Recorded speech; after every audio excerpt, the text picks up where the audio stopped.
샬롬 샬롬 샬롬 샬롬 샬롬. 하나님 사랑합니다. 여러분 주 안에서 사랑합니다.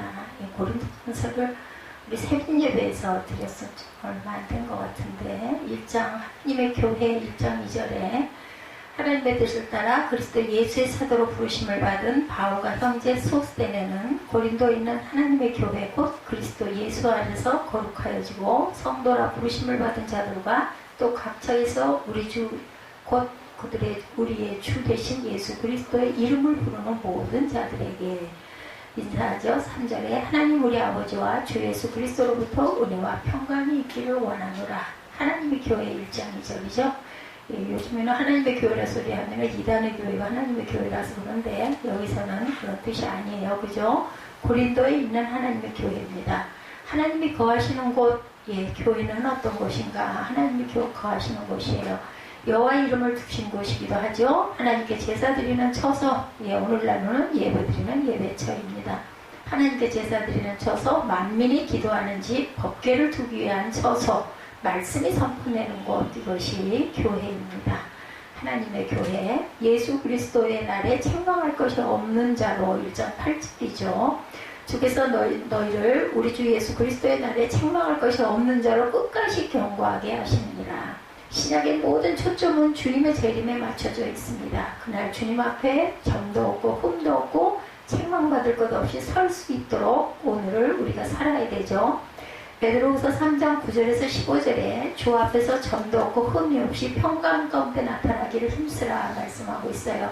데살로니가전서 5장 23절에 너희의 온 영과 혼과 몸이 우리 주 예수 그리스도께서 강림하실 때 흠없게 보존되기를 원하노라 이렇게 하죠. 3장 13절에도 예수께서 강림하실 때 거룩함에 흠이 없게 하기를 원하노라. 에베소서 1장 4절에도 흠이 없게 하시기를 원한다. 요다서 1장 14절에도 너희로 그 영광 앞에 흠이 없이 기쁨으로 서게 하시리라고 말씀하고 있습니다. 그리고 그리스도의 십자가 헛되지 않게 하려 함이라 17절에 말씀하고 있어 오늘 본문 중심이었었죠. 그리스도께서 나를 보내심은 세례를 베풀게 하려 하심이 아니요 오직 복음을 전하게 하려 하심이로되 말의 지혜로 하지 아니함은 그리스도의 십자가가 헛되지 않게 하기 위해서. 십자가의 도가 멸망하는 자들에게는 미련한 것이다 18절에 말씀하죠. 십자가의 도가 멸망하는 자에게는 미련한 것이고 구원받은 우리에게는 하나님의 능력입니다. 말라기 3장 13절에서 15절에 야훼가 이르노라 너희가 완악한 말로 나를 대적하고도 이르기를 우리가 무슨 말로 주를 대적하나이까 하는도다. 이는 너희가 말하기를 하나님을 섬기는 것이 헛되니 만군의 야훼 앞에서 그의 명령을 지키며 슬프게 행하는 것이 무엇이 유익하겠느냐 말씀합니다. 구원받는 우리에게는 하나님의 능력이라고 말씀하고 있죠. 로마서 1장 16절에도 이 복음은 모든 믿는 자에게 구원을 주시는 하나님의 능력이 됩니다. 요한복음 6장 68절에도 영생의 말씀이 바로 그리스도께서 우리에게 주시는 십자가의 도입니다. 믿는 자들을 구원하기를 기뻐하셨어요. 21절에 보면 하나님의 지혜에 있어서는 이 세상이 자기 지혜로 하나님을 알지 못하므로 하나님께서 전도에 미련한 것으로 믿는 자들을 구원하시기를 기뻐하셨도다 하고 말씀합니다. 이것은 여기에서 구원은 영혼의 구원을 뜻하는 거죠. 하나님은 예수 믿는 성도들에게 십자가의 도, 곧 창조의 목적을 전파해서 그들로 영혼의 구원함이 이르게 하기를 기뻐하십니다. 이것이 전도의 궁극적인 목적이죠. 전도라는 것은 불신자에게는 사도행전 16장 30절에서 31절에 보면 주 예수를 믿으라 그리하면 너와 내 집이 구원을 얻으리라. 오늘 본문 21절이기도 하죠. 자기의 세상의 자기 지혜로 하나님을 알지 못함으로 하나님께서 전도에 미련한 것으로 믿는 자들을 구원하기를 이렇게 기뻐하셨다라고 말씀합니다. 믿는 자에게는 마가복음 1장 38절에 거기서 전도하리니 내가 이를 위하여 왔노라. 마가복음 2장 2절에도 예수께서 그들에게 도를 말씀하시더니 누가복음 4장 33절에도 내가 하나님의 나라 복음을 전하여야 하리니 회당에서 전도하시도다. 디도서 1장 3절에도 자기의 말씀을 전도로 나타내셨어요. 그죠? 이렇게 전도서 고린도전서 1장 전체의 중요한 부분들 함께 나눠봤습니다. 이제 고린도전서 바울이 고린도 교회에게 쓴 서신이죠. 바울은 고린도 교회에 있었던 분쟁과 분열을 책망하면서 오늘 그리스도인들이 그들의 주가 되심을 그리스도만이 그리스도인들에게 주가 되심을 강조합니다. 그리스도를 통한 복음만이 성도의 구원의 근거가 되고 하나님의 지혜이며 구원의 능력으로 성도들이 오직 그리스도 안에서 자랑하여야 할 근거가 된다는 것입니다. 바울이 인사했어요. 그죠? 1절에서 4절까지 고린도 성도들을 향한 인사였습니다. 바울은 고린도 교회에 편지하면서 성도들에게 일일이 문안합니다. 자신을 하나님의 뜻을 따라 그리스도 예수의 사도로 부르심을 입은 자로 소개하죠. 또한 고린도에 있는 성도들을 그리스도 예수 안에서 거룩하여지고 성도라 부르심을 입은 자들이다. 이렇게 칭합니다. 고린도 교회 성도들은 이루 말할 수 없을 정도로 문제가 많은 자들이었어요. 그들의 문제 중에는 그리스도인이라고 할 수 없을 정도로 부정하고 타락한 모습을 가지고 있습니다. 그러나 바울은 그들을 거룩한 자들이라 부르기를 주저하지 않습니다. 이는 그들이 그리스도의 구속으로 말미암아 구원의 은총을 받았다는 것을 바울은 믿기 때문이죠. 종된 자로서의 문안입니다. 로마서 1장 1절이죠. 하나님의 뜻을 따라 그리스도 예수의 사도로 부르심을 받은 바울과 형제의 소수되면은 이렇게 말하죠. 예, 아버지와 아들 안에서의 평강을 말합니다. 갈라디아서 1장 3절에 우리 하나님 아버지와 주 예수 그리스도로부터 은혜와 평강이 있기를 원하노라. 이렇게 문안하고 이렇게 인사합니다. 인사말이죠. 종된 자로의 문안은 하나님의 뜻을 따라 그리스도 예수의 사도로 부르심을 받은 바울과 형제 소수되면은 아버지와 아들 안에서의 평강은 우리 하나님 아버지와 주 예수 그리스도로부터 은혜와 평강이 있기를 원하노라. 바울의 감사 조건이 5절과 6절에 말씀하고 있어요. 이는 너희가 그 안에서 모든 일과 모든 언변과 모든 지식의 풍족함으로 그리스도의 증거가 너희 중에 견고하게 되었다. 이렇게 말하죠. 바울은 고린도 교회 성도들로 인하여 하나님께 감사했는데 그 이유는 그들이 그리스도 안에서 모든 일 곧 모든 구변과 모든 지식에 풍족하여 그리스도의 증거가 그들 중에 견고히 되었기 때문입니다. 또한 그들은 모든 은사에 부족함이 없이 그리스도의 재림을 고대하고 있었기에 감사했습니다. 바울은 이 모든 것이 그리스도 예수 안에서 하나님께서 베푸신 은혜로 말미암은 것임을 강조하죠. 믿음을 온전케 됨에 대한 감사가 로마서 1장 8절에도 언제 내가 예수 그리스도로 말미암아 너희 모든 사람에 관하여 내 하나님께 감사함은 너희 믿음이 온 세상에 전파됨이니라 말씀하고 있어요.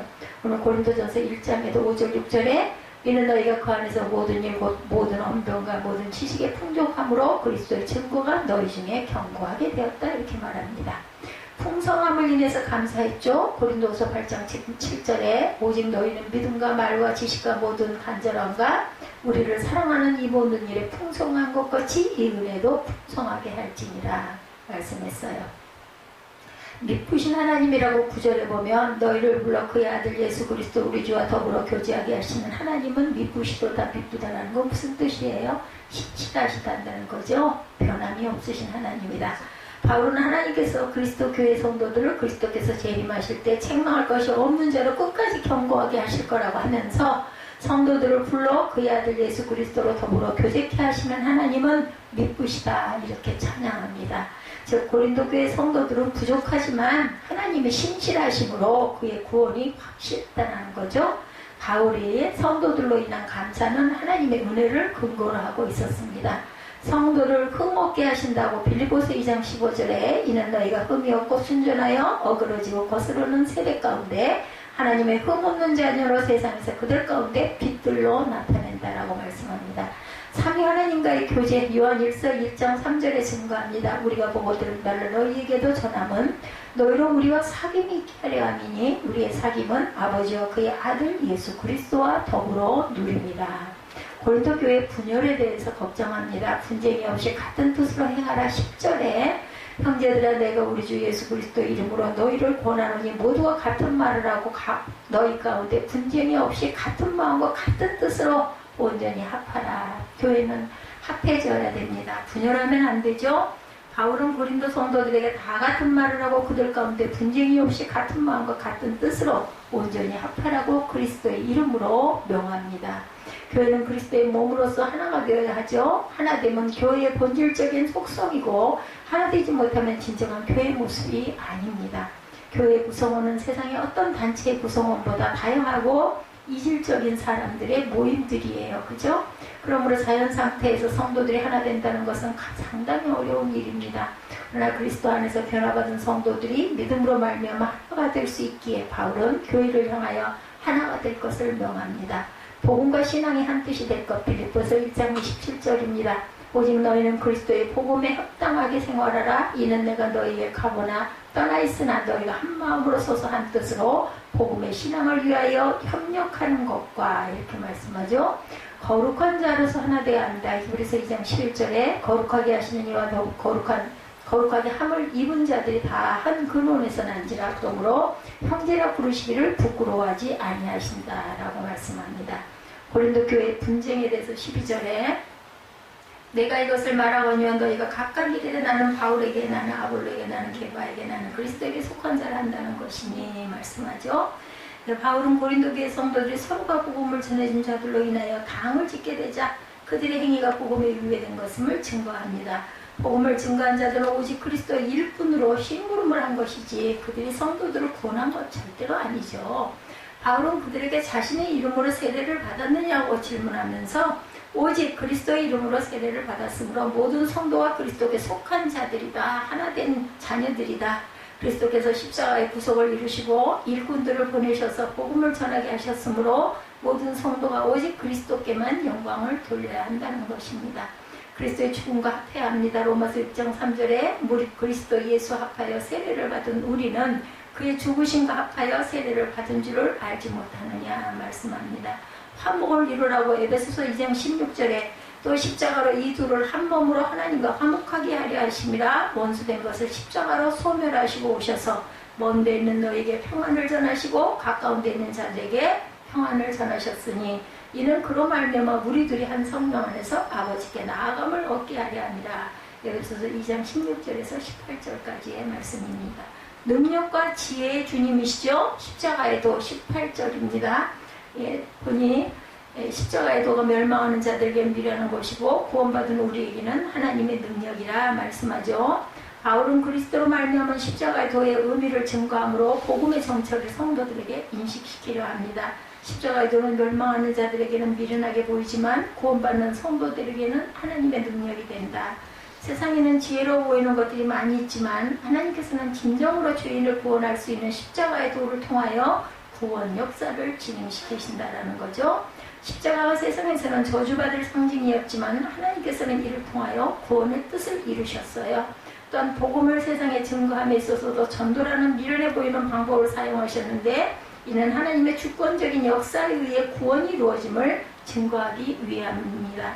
하나님의 능력이시죠. 로마서 1장 16절에 내가 복음을 부끄러워하지 아니하노니 이 복음은 모든 믿는 자에게 구원을 주신 하나님의 능력이 됩니다. 먼저는 유대인에게요 그리고 헬라인에게로다. 지혜자에게 숨겨졌습니다. 마태복음 11장 25절에 그때 예수께서 대답하여 이르시되 천지의 주제이신 아버지여 이것을 지혜롭게 쓸기 있는 자들에게는 숨기시고 어린아이들에게는 나타내심을 감사하나이다 합니다. 하나님의 능력인 십자가죠. 22절에 보면 나옵니다. 유대인은 표적을 구하고 헬라인은 지혜를 찾으나 우리는 십자가에 못 박힌 그리스도를 전하니 유대인에게는 거리끼는 것이요 이방인에게는 미련한 것이다. 바울은 유대인의 표적을 구하고 헬라인은 지혜를 찾으나 자신들은 오직 십자가에 못 박힌 그리스도를 전함을 증거하며 비록 자신들이 전하는 복음이 유대인들에게는 거리낌이 되고 이방인에게는 미련한 것으로 취급을 받지만 하나님의 구원의 능력임을 강조합니다. 하나님의 미련한 것이 사람이 지혜 있는 것보다 지혜롭고 하나님의 약한 것이 사람이 강한 것보다 강한 것은 하나님이 이루신 구원의 역사에서 증거됨을 바울은 교훈합니다. 세상 지혜를 미련케 하신 하나님이죠. 로마서 1장 21절에서 22절입니다. 하나님을 알되 하나님을 영화롭게도 아니하며 감사하지도 아니하고 오히려 그 생각이 허망하여지며 미련한 마음이 어두워졌다. 스스로 지혜 있다 하나 어리석게 되어 썩어지지 아니하는 하나님의 영광을 썩어질 사람과 새와 짐승과 기어다니는 동물 모양의 우상으로 바꾸었느니라.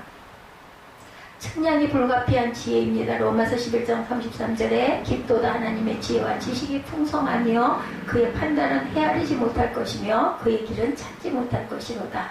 그리스도 안에서 자랑합니다. 27절에 보니 그러나 하나님께서 세상에 미련한 것들을 택하사 지혜 있는 자들을 부끄럽게 하려 하시려고 세상에 약한 것들을 택하사 강한 것들을 부끄럽게 하셨다라고 말씀하죠. 하나님의 부르심을 받은 자들이 지혜 있는 자가 많지 않고 능한 자가 많지 아니하며 문벌 좋은 자가 많지 않음을 상기시키시면서 이는 하나님께서 세상에서 약하고 미련한 자들을 택하셔서 세상에 지혜롭고 강한 자들을 부끄럽게 하심을 교훈합니다. 이런 구원받은 자들로 자신의 것으로 자랑하지 않고 오직 그리스도 안에서 자랑하게 하려 함이라 말씀하죠. 새 생명 얻음을 인함입니다. 로마서 6장 4절에 그러므로 우리가 그의 죽으심과 합하여 세례를 받음으로 그와 함께 장사되었나니 이는 아버지의 영광으로 말미암아 그리스도를 죽은 자 가운데서 살리신 것 같이 우리로 또한 새 생명 가운데 행하게 하려 함이라. 진리 안에서 행합니다. 요한 3서 1장 3절에 형제들이 와서 내게 있는 진리를 증언하되 내가 진리 안에서 행한다니 내가 심히 기뻐하노라. 아멘. 성도는 세상에 어떤 것으로 자랑하며 가치를 두어 서로 분쟁하지 말고 오직 그리스도 안에서만 자랑함으로 서로 하나가 되라. 이는 하나님께서 죄인을 구원하신 목적으로서 구원받는 성도는 오직 하나님의 영광만을 전하고 증거하여야 하는 의무와 책임이 있는 것이죠.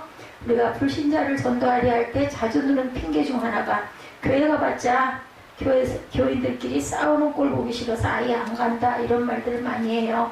옛날에 교회 다닌 적이 있었지만 목사와 장로가 서로 싸우는 것을 보고 낙심해서 그 후로 신앙생활을 그만두었다는 소리도 듣기도 했습니다. 이처럼 교회 내 분쟁은 예나 지금이나 교인들로 하여금 실족하게 만드는 이유들 중에 몇 번째 손가락 안에 꼽히는 일들이죠. 이것은 그리스도인 스스로 생각해 보아도 잘 이해가 안 되는 일들입니다. 정치인들이 같은 정당에 소속돼 있으면서도 허구 헛날 서로 싸우는 것이나 형제 자매 간에도 부모가 남긴 유산 분배 때문에 평생 원수가 되는 일은 뭔가 이권과 돈이 걸려있기 때문이죠. 그렇지만 교회 안에서 그런 현실적인 이익이 상충되는 일이 전혀 없는데도 툭하면 그런 분쟁이 쉽게 일어나고 있는 거 이해하기가 어렵죠. 바울이 고린도 교회에 편지를 보내면서 인사말이 끝나자마자 제일 처음으로 언급했던 건 역시 고린도 교회 안에 벌어지고 있는 분열과 파당의 문제죠. 고린도 전후서의 곳곳에서 볼 수 있듯이 당시 고린도 교회 안에는 정말 수많은 문제점들이 산적해 있었고 사도 바울은 그 중에서도 가장 큰 문제, 당장 해결돼야 할 급선무가 바로 이것이라고 판단을 합니다. 과연 고린도 교회 내 분쟁과 파당은 어떻게 해서 발발이 되었을까? 이 시간 오늘날 지상교회 안에서 벌어지고 있는 크고 작은 분쟁이 도대체 왜 생기는 것이고 어떻게 그것을 우리가 예방해야 할까? 상고해 봅니다. 첫 번째, 개인적 수명을 내세우지 말고 성경 중심으로 한 마음이 되어야죠. 10절에 기록하기를 형제들아 내가 우리 주 예수 그리스도의 이름으로 너희를 권하노니 모두가 같은 말을 하고 너희 가운데 분쟁이 없이 같은 마음과 같은 뜻으로 온전히 합해라 말씀합니다. 이 호칭이 두 번째로 자주 사용되는 바울 서신들 즉 로마서와 데살로니가전서만 해도 각각 19회밖에 사용되지 않았고 다른 서신은 더 훨씬 적습니다. 즉 바울은 문제 많은 고린도 교회였음에도 불구하고 그 교인들을 향한 깊은 사랑을 잃지 않은 가운데 엄중한 경책을 하고 있음을 봅니다. 그러면서 그는 주 예수 그리스도 이름으로 너희를 권하노니 라고 시작하죠. 교인들을 권면할 때 이보다 더 간절하면서도 동시에 권위 있게 할 수 있는 것은 없다라는 거죠. 왜냐하면 참된 성도라면 예수님을 생각하면서 이 권면을 들어라 라는 말 앞에서는 절대 옷깃을 여미지 않을 수가 없죠. 1절에 하나님의 뜻에 따라 그리스도 예수 사도로 부르심을 받은 바울과 형제 소수대회는 고린도에 있는 하나님의 교회 곧 그리스도 예수 안에서 거룩하여지고 성도라 부르심을 받은 자들과 각처에서 우리 주 곧 그들과 우리의 주 되신 예수 그리스도의 이름을 부르는 모든 자들에게 하나님 우리 아버지와 주 예수 그리스도로부터 은혜와 평강이 있기를 원하노라 이렇게 인사를 하는 거죠. 그래서 예수 안에서 너에게 주신 하나님의 은혜로 말미암아 내가 너희를 위하여 항상 하나님께 감사하노니 이는 너희가 그 안에서 모든 일 곧 모든 언변과 모든 지식에 풍족함으로 그리스도의 증거가 너희 중에 견고하게 되어라. 너희가 모든 은사에 부족함이 없이 우리 주 예수 그리스도의 나타내심을 기다립니다. 이렇게 얘기합니다. 주 예수 그리스도 이름으로 너희를 권하노니 교인을 권면할 때 이보다 간절하고 그 동시에 권위 있는 말이 없다라는 거죠. 왜냐하면 참된 성도라면 예수님을 생각하면서 권면을 들어라는 말 앞에서는 우리가 고개를 숙이지 않을 수 없죠. 심각한 잘못을 저지르고 있는 교인도 여전히 귀중한 형제로 여기면서 그리스도의 이름에 근거한 권위로 형제를 깨우쳐주는 것 이것이 바로 교회에서 마땅히 시험되어야 할 권면의 참된 본질이다. 이렇게 권면하죠. 이어서 바울은 너희 가운데 분쟁이 없이라고 했는데 이 분쟁이란 말은 갈라짐을 의미하죠. 물론 고린도 교회가 벌써 현실적으로 나뉘어졌다는 말은 아니지만 이미 영적으로 내분이 일어나고 있다는 겁니다. 몸은 같이 있어도 마음으로 이미 금이 간 상태가 교회 안에 얼마든지 벌어질 수가 있죠. 이게 다 무슨 마음을 품고 있는지 우리는 알 수가 없어요. 오직 하나님만 아세요. 그리고 그런 균일이 점점 크게 벌어져서 교회가 완전히 쪼개지는 일을 막기 위해서는 모두가 같은 말을 하고 같은 마음과 같은 뜻으로 온전히 합하라는 것입니다. 같은 마음이란 생각하는 방식이 같음을 의미하죠. 같은 뜻이란 문제를 두고 서로 같은 판단을 내리게 되는 것을 가리킵니다. 일단 그렇게 속이 같아야 겉으로 나오는 말도 같은 말이 나올 수 있다는 것이죠. 바꿔 말하자면 밖으로 나오는 말이 같으면 그 말을 내게 되는 속이 같은 것이고 그처럼 속이 같으면 실로 나눠질 수 없는 하나의 공동체가 되어 있다는 것입니다. 한 교회에서 나오는 말이 누구 입에서 나오든 항상 똑같아야 할 이유가 바로 여기 있어요. 세상 단체들을 보면 공식 대변인이라는 것을 두어서 자기 당이나 자기 협회 입장을 꼭 한 입을 통해서 공적으로 알립니다. 그래야만 서로 엇갈리는 소리가 나올 수 없고 자기 단체의 단합이나 일치를 더욱더 유지할 수 있기 때문이죠. 마찬가지로 교회의 모든 성도들도 다 같은 말을 해야 그 단합과 통일성을 유지할 수 있다는 거죠. 그렇다면 교회에서 공식 대변이라는 말씀이죠. 성경 말씀은 같은 말씀을 해야 됩니다. 그리고 한 교회 안에서 성도들 사이에 오가는 말들은 바로 이 설교, 유일한 공적 선포에 대하여 한마디라도 서로 엇갈려서는 안 된다. 같이 들어야 돼요. 그러면 목사가 하는 말과 장로가 내는 의견이 교인들의 귀에 달리 들리는 일이 생긴다는 것은 절대로 있어서는 안 된다. 교인들끼리 모인 자리에서 교회 목사의 설교 내용과 다른 교리나 당회의 교리와 상충되는 소리가 입에서 흘러나오고 거기에 맞장구를 치는 일들이 결코 생겨서는 안 된다. 밖으로 나오는 말이 다르면 이미 속에서는 금이 간 것이죠. 한 교단에 속한 모든 교회들의 연합을 이루기 위해서는 선포하는 진리가 동일해야 한다는 겁니다. 교회 안에서 교회들이 완전한 연합을 이루기 위해서는 영적 사고 구조가 철두철미하게 같아야 된다. 온 성도들이 그처럼 같은 말과 같은 마음을 공유하기 위해서는 강단에서 선포되는 설교만이 교회의 유일한 공적 선언이 되어야 하며 모든 성도들은 오직 성경을 중심으로 생각하고 판단하고 말씀대로 간증하고 전도해야만 한다는 거죠. 네, 신기하죠. 우리나라 교인들이 지난 100여 년을 지내오는 동안 웬만한 교회라면 금세 쓰러지고 남았을 일들이 비일비재했었는데 인간적으로 무리하게만 보이는 일들, 현실적으로 교회가 견뎌낸 것이 없어 보이는 역사들, 모든 교인들의 희생을 거의 극한으로 몰아붙이는 듯한 사업들을 숨 돌릴 틈도 없이 연이어 진행해 왔어요. 그러니 교회가 저러다가는 곧 끝난다는 소리도 아예 첫 개척 시절부터 부지기수로 들을 수밖에 없었어요. 그렇지만 교회들은 IMF를 거뜬히 이겨내고 성전 건축들도 했고 마지막 고비처럼 들어닥친 코로나 바이러스 또한 줄기차게 극복해내면서 희년을 지척에 바라보고 있다는 겁니다. 오히려 어떻게 보면 코로나 바이러스 때문에 잘 모이지를 못하니까 더 사모하는 마음이 생길 수도 있겠죠. 놀랍게 짝이 없는 이런 일들이 어떻게 가능하겠는가. 그 원인은 모든 교회 성도들이 자기 개인의 소견을 내세우지 않고 오로지 강단에서 선포되는 말씀을, 성경 말씀을 중심으로 뭉친 결속력을 지켜왔기 때문이다. 우리 모두가 서로 제각기 다른 생각과 의견을 가진 개인이라 할지라도 오직 성경 중심으로 다 같은 말을 하고 같은 마음을 지키는 성도들이 되어야 할 줄 믿습니다. 특정 교육자에 대한 편애에 빠지지 말고 예수 그리스도 중심으로 한 마음이 되어야겠다. 11절 이하 16절에 내 형제들아 근로의 지편으로 너에게 대한 말이 내게 들리니 곧 너희 가운데 분쟁이 있는 것이라. 내가 이것을 말하거니와 나와 너희가 각각 이르되 나는 바울에게 나는 아볼로에게 나는 게바에게 나는 그리스도에게 속한 자라 한다는 것이니 그리스도께서 어찌 나뉘었느냐. 바울이 너희를 위하여 십자가에 못 박혔으며 바울의 이름으로 너희가 세례를 받았느냐. 바울이 그리스도냐 이 얘기인 거죠. 바울이 말하는 얘기예요. 나는 그리스도와 가이오 외에 너희 중 아무에게도 내가 세례를 베풀지 아니한 것을 감사하노니 이는 아무도 나의 이름으로 세례받았다 말하지 못하게 하려 함이라. 내가 전 스테바나 집사람에게 세례를 베풀었고 그 외에는 누구에게도 세례를 베풀었는지 알지 못하노라. 바울이 이렇게 얘기합니다. 여기 나오는 글로이라는 교인에 대해서는 달리 알려진 바가 없지만 고린도와 에베소 사이를 오가던 사람이었던 것 같아요. 그 글로의 가족 편으로 너희에 대한 말이 내게 들렸다라고 바울이 말했는데 이것은 나로서도 도저히 믿기 어려울 정도로 어처구니 없는 소식을 들었다라는 뉘앙스를 담고 있습니다. 그 소식이란 곧 고린도 교회 안에서 분쟁이 있다는 것이었죠. 어찌 이런 일이 일어났느냐는 거죠. 고린도 교회의 분쟁을 발발시킨 가장 직접적인 이유는 여러 교육자들에 대한 편의심이었습니다.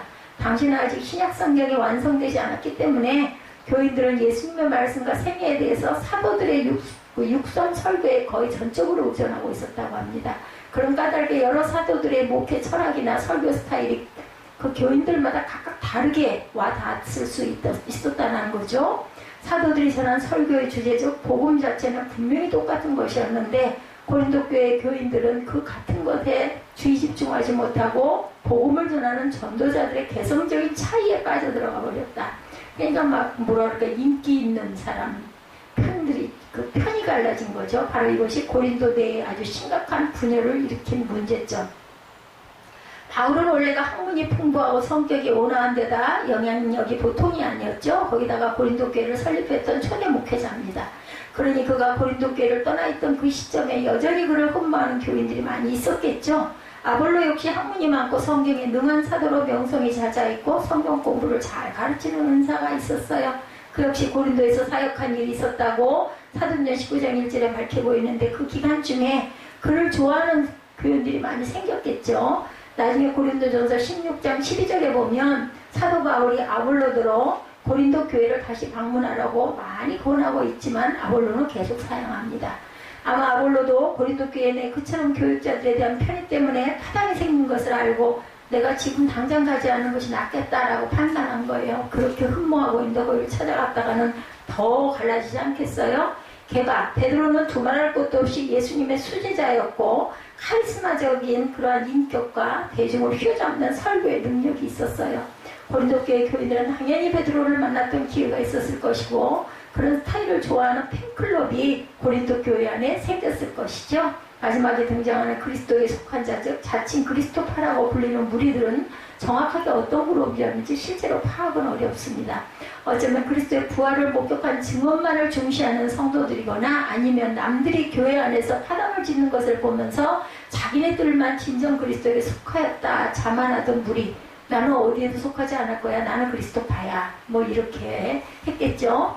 어쨌든 바울은 고린도 교회 교인들이 그처럼 교역자에 대한 제각기 다른 선호도 때문에 파당이 생긴 것을 듣고 정말 기가 막혔다는 겁니다. 그래서 그는 고린도 교회에서 자기가 직접 세례를 베푼 교인의 적은 것을 두고 이제 와서 오히려 다행으로 여기고 하나님께 감사한다. 내가 만약에 세례를 많이 줬더라면 모두 다 내 파당이 되려고 하지 않았겠느냐는 거죠. 답답한 일이다. 그리스도를 믿어야지 왜 나를 믿고 왜 베드로를 믿고 왜 세례 요한을 믿느냐 이 얘기입니다. 바울이 직접 세례 주는 것을 자제한 이유, 자기는 순회 전도자이기에 자기와 개인적으로 너무 가까워지면 교인들이 다른 목회자를 영접할 때 방해가 될 수 있기 때문에 무엇보다 그들이 예수 그리스도에게 직접 접붙이게 되는 신앙생활에 혹시라도 방해가 될까 조심스러웠다는 거죠. 그래서 그럼 바울의 이름으로 너에게 세례를 받았느냐라고 묻습니다. 바울은 항상 성부, 성자, 성령 하나님의 이름으로 세례를 주었지만 마치 유명 인사의 사인을 받은 것을 영광스럽게 여기듯 다른 사람 아닌 사도 바울에게 직접 세례받은 것을 큰 자랑인 것처럼 자랑했겠죠. 이처럼 고린도 교회 분쟁은 사도들 사이에 일어난 것이 아니라 교인들 사이에서 일어났어요. 누가 어느 사도를 더 좋아하는가 하는 이 문제가 극대화되면서 급기야 한 교회 안에 여러 파당까지 생겼다. 그렇지만 성도도 사람이죠. 어느 한 교육자를 더 좋아하는 일은 생길 수도 있습니다. 그렇지만 어느 한 교육자를 특별히 흠모하고 남달리 받들어 모신다고 하면서 그것이 곧 자신의 진실하고 더 열정적인 신앙생활 자체가 되는 것으로 착각할 때 심각한 문제가 일어납니다. 새 담임 목사를 청빙하는 과정에서 교회가 쉽게 나누어지는 것, 또한 자기가 좋아하던 교구 교육자가 바뀌면 본인의 신앙생활도 흐지부지해버리는 일들이 바로 그런 이유죠. 교구에 있던 교구장이 다른 교구로 갔다 오면 막 안타까워하는 거 저도 어린 날 많이 목격했어요. 뭐 그리 따라하고 싶어 하죠. 근데 교구는 나뉘어 있고 갈 수가 없어요. 교육자들은 이렇게 돌아가니까 여기 왔다 저기 갔다 하니까 특정 교육자를 따르는 것이 마치 예수 그리스도를 귀히 모시는 것과 직결되는 것처럼 여기는 그 참 정말 순진해서 어떤 면으로 상당히 순진했어요. 엄청 그렇게 그냥 안쓰러워 안타까워하고 이별이 아쉬워하고 똑같은 교구에 이교구소구고 좀 나뉘었을 뿐인데도 예배가 끝나면 자기 교구장이었던 교구장 목사님, 전도사님 찾아가가지고 안수받으려고 다 쫓아가고 그랬던 그 기억가 참 열성이죠. 그게 설령 조금 뭐 방법이 조금 벗어났다 할지라도 얼마나 주의 종들을 사모하고 귀하게 여겼으면 그러겠습니까? 저는 그런 생각도 듭니다. 그때가 그립죠. 이런 교인들이 나중에 교회를 갈라놓는 일에는 제일 앞장을 서게 될 사람들이라는 염려를 바울이 하고 있는 거죠. 교회는 결코 목사의 팬클럽이 절대 돼서는 안 됩니다. 교회는 모든 교육자들이 여러분으로 하여금 정말 사랑하도록 사역하고 있는 예수님을 사모하는 사람들의 모임, 예사모, 예수님을 사모하는 모임, 아니면 하나님을 경외하는 사람들의 모임, 하경모가 되어야지 석사모가 되어서는 절대로 안 된다. 이 교회를 통해 정말 훌륭한 교육자를 만나게 되었다면 그 목사님이나 강도사님이나 전도사님을 존경하고 사랑하는 선에서 그치지 말고 그 교육자가 여러분으로 하여금 진짜 사랑하고 경외하도록 가르치고 인도하고 있는 예수 그리스도를 진정 가까이 모실 줄 아는 성도들이 되어야 되겠죠. 은사주의나 기복신앙을 따르지 말고 십자가 은혜 중심으로 한 마음이 되어야 합니다. 사람을 따라다니면 안 돼요. 나중에 그 사람이 실망을 주거나 그 사람이 떠나버리고 나면 그냥 주저앉는 경우들이 많죠. 17절에 그리스도께서 나를 보내시면 세례를 베풀게 하려 하심이 아니요 오직 복음을 전하게 하려 하심이로되 말에 지혜로 하지 아니함은 그리스도의 십자가가 헛되지 않게 하려 함이라. 이것은 바울이 세례를 무시하는 말이 결코 아니라 세례보다는 복음을 전하는 것이 자기 사명의 본질임을 밝힙니다. 목사는 다른 종교의 사제들처럼 어떤 의식을 집례하는 것이 중요한 사명이 아니라 말씀 선포와 복음 전파 이것만이 주된 사명이고 최고의 사명인 거죠. 마가복음 3장 14절에 예수께서 사도들을 파송하실 때도 제일 먼저 강조하신 사명이 바로 이것입니다. 12를 세우셨으니 이는 자기와 함께 있게 하시고 또 보내서 전도도 하게 하려 하심이로라. 이렇게 기록되어 있어요. 마가복음 3장 14절에 세례는 두말할 필요 없이 기독교 중요한 성례 중 하나지만 그것조차 사도 바울에게 있어서 제일의 사명은 아니었다. 왜냐하면 전도하며 세례를 준 목적은 자기 개인의 팬을 모으기 위한 게 아니죠. 그들을 그리스도의 십자가 복음 앞에 이끌기 위함이었다는 거죠. 그래서 바울은 자기가 아무리 많은 일을 해도 그리스도께서 친히 행하시는 구속사에게는 조금도 더할 수 없음을 자꾸 설명하죠. 13절에서 바울이 너희를 위하여 십자가에 못 박혔느냐라고 합니다. 아무리 바울이 큰 복음 사역을 해도 그가 죄인들을 위하여 십자가에 못 박혀 속죄를 베풀어 준 일은 없다라는 것. 그러므로 일부 신학자들이 쓰는 바울이 기독교라는 표현은 아주 잘못된 것. 그 소리를 들으면 누구보다도 바울 자신이 아마 펄쩍 뛸 겁니다. 아무리 여러 신약 성경을 쓰고 많이 전도해도 바울 자신에게는 대속과 구원의 능력은 전무하죠. 아무리 세례를 많이 집례해도 바울의 이름이 아니라 오직 예수 그리스도의 이름으로 기도할 때도 마찬가지죠. 예수 그리스도의 은혜로 예수 그리스도 이름으로 우리는 기도합니다. 그래서 바울은 자기가 직접 세례 주는 것을 자제해가면서 오직 그리스도의 십자가가 죄인에게 베풀어주는 구원의 은혜만 자신의 사역을 통해 사람들에게 전해지기를 원했던 거죠. 물론 어떤 목사는 쉽고 재미있게, 어떤 목사는 강력하고 뜨겁게, 어떤 목사는 깊고 오묘하게 설교할 수 있습니다. 지상교회 목사들은 각각 자기 나름대로 받은 말의 지혜를 사용하고 설교하죠. 하나님께서는 선지자와 사도들을 그렇게 사용하셨듯이 오늘날 전도자들 역시 로봇처럼 만들어 똑같이 쓰는 것이 아니라 개성을 살려 각각 다르게 사용하고 계십니다. 그렇지만 좋은 설교가 은혜로운 근본적인 이유는 설교자의 말의 지혜 때문에 결코 아니라 설교의 핵심이 그리스도의 십자가에 맞추어져 있기 때문임을 정확하게 깨달아야 한다. 그러나 목사의 설교가 이 그리스도의 십자가, 이 은혜 중에 은혜를 벗어난 다른 사소한 은사를 강조하거나 기복을 부추기거나, 아까 잠깐 제가 차 타고 오다가 들으니까 그렇더라고요. 요즘 설교가 완전히 기복주의 그 설교로 변해가고 있다고. 저는 별로 그렇게 생각하지 않는데 그런 말씀을 하시는 분이 계셨어요. 교회라는 곳이 이익을 추구하고 출세를 하기 위한 곳으로 예배가 진행이 돼서는 절대로 안 됩니다. 하나님의 나라를 선포할 줄 알아야 되겠죠. 그리스도의 십자가란 그야말로 헛된 것으로 끝나고 맙니다. 모든 성도들이 오직 그리스도의 십자가를 통해 대속과 구원이라는 최고의 은혜를 똑같이 체험하고 똑같이 확신하는 영적 공감대를 나눌 줄 모르면 그런 교회가 예수 그리스도에게 접붙여진 지체들의 공동체를 이룰 길은 근본적으로 막혀있다는 것이나 다름이 없는 거죠. 십자가 보혈로 죄 용서받은 은혜 때문에 눈물 한 방울 흘려보지 못한 사람이 집사가 되고 장로가 된다면 그 교회가 갈라지지 않은 것은 오히려 기적입니다. 방언이나 심의 은사를 받았다는 교인이 저마다 자신의 권위를 내세우면 그런 교회 안에서 그리스도의 십자가가 서 있을 자리가 없어요. 사라져요. 사람이 십자가가 돼버리죠. 교인들마다 그저 먹을 것과 입을 것만 구하면 그런 기복신앙이 기독교의 본질이라고 착각을 하게 되면 교회는 그리스도를 머리로 모신 지체가 되기는 고사하고 다른 우상 종교나 미신과 50보 100보죠. 예, 땅에서 사업이 번창하기를 원하고 내가 직장에서 승진을 하기를 원하고 학교에서 공부를 잘하기를 원하고 본인은 노력도 안 하면서 그것만 입술로 중얼거린다면 그리스도의 십자가 도와는 아무 상관이 없습니다. 어떤 학생들이 학교에서 불량서클 따위로 조직을 하나 열이면 열 학생의 본분인 공부를 제대로 안 하는 아이들이죠. 정치인 중에 어떤 사람들이 툭하면 탈당하고 신당을 조직하나 나라와 국민을 위해 내린 용단 어쩌고 이런 얘기할 자격이 없는 사람들입니다. 같은 정치적 동지에 대한 의리와 신의는 고사하고 애국심부터가 결여된 사람들이 항상 그렇죠. 한 단체의 이론으로 제일 기본적으로 갖춰야 할 것을 갖추지 못하고 있는 사람들이 항상 그 안에서 문제하고 싸움꾼이 됩니다. 교회도 마찬가지. 성도로서의 제일 기본 요건인 중생의 은혜를 체험하지 못한 교인이 항상 교회 안에서 불량서클을 만들거나 교회를 쪼개서 끌고 나갑니다. 일단 교회를 쪼개서 나갔다는 사람은 나는 목회자가 안 봅니다. 그래서 그 교회 하나 있죠? 저기 올라갔는데 저는 그 교회 목사님 와도 나는 인사 안 해요. 그럼 눈도 안 마주칩니다. 어떤 이유가 있었는지는 모르지만 분명한 것은 쪼개서 나가서 자기들이 교회를 따로 끌고 나가서 세웠잖아요.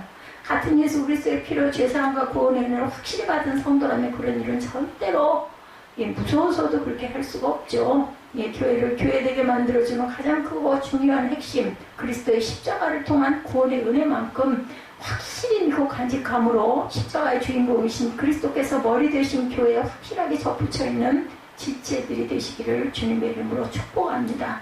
그리스도께서는 나누어지려야 나누어질 수가 없어요. 이것이 무슨 설명 없는 요지부동의 사실이죠.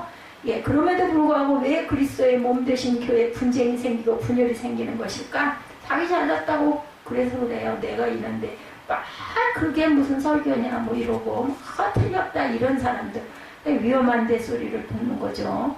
교회 출석은 하고 교인 명부 이름은 올라있지만 그리스도의 십자가 피로 연결되어 있지 않은 교인들 많습니다. 당초 원래가 붙어있지 않은 이 사소한 일만 생겨도 금세 나눠지죠. 예나 지금이나 사단이 성도들을 시험하려 할 때 가장 즐겨 사용하는 작전이 바로 교회 내의 싸움이에요. 그뿐 아니라 교회 나오는 사람들의 마음을 막을 때나 이제 막 교회 등록한 초신자들을 낙심시키려 할 때 자주 써먹는 작전. 성도들이 그런 사탄의 얕은 꾀에 넘어가는 못난 일가 절대 돼서는 안 됩니다. 교회 내 싸움이 생기는 것이 다른 교인들이 못나서 그런 것이라고 속단하지 말아야 합니다. 교회가 갈라지는 것이 목사가 똑똑지 못한 까닭이라고 책임 전가를 하면 안 됩니다. 세상 일에서도 그렇지만 교회 안에서 남 욕이나 하고 앉아있는 것보다 쉬운 일은 없어요. 우리 각자는 다른 누구보다도 나 자신이 바로 이 교회 실제로 영적으로 나뉘어져 있는 교인이 아닌지 살펴봐야 돼. 남의 말 할 일이 아니야. 나는 아닌가? 내 생각을 먼저 할 줄 알아야 돼. 옛말이 정말 기가 막힌 진리의 말이 있죠. 뭐 묻은 개가 뭐 묻은 개 나무란다고 그러죠. 우리는 다 죄의 자녀들이고 죄가 없는 자가 없어요. 온전한 자가 하나도 없습니다. 그럼 또 누구를 어쩌니 얘기할 자격이 없죠. 성경의 가르침과 다른 말을 하는 사람, 목회자를 편의하는 것이 신앙생활인 것처럼 착각하는 사람, 무엇보다 예수 그리스도의 십자가를 모르고 세상 지혜만 가지고 있는 사람, 이런 교인들이 오늘도 교회를 자꾸 나누고 있다는 것. 목사의 설교 말씀과 같은 말을 하고 교회의 본체와 같은 마음을 공유하는 교인, 목회자에 대한 편애에서 그치지 말고 항상 그리스도를 자기가 직접 만나는 성도들이 돼야 되겠죠. 세상에서 자랑하던 지혜를 버리고 오직 십자가의 은혜만 아는 성도 이처럼 참된 지체가 되어서 이 교회를 더욱 굳건히 세워나가는 희생과 봉사하는 걸 기쁨으로 여기는 저와 여러분이 되시기를 주님의 이름으로 축복합니다.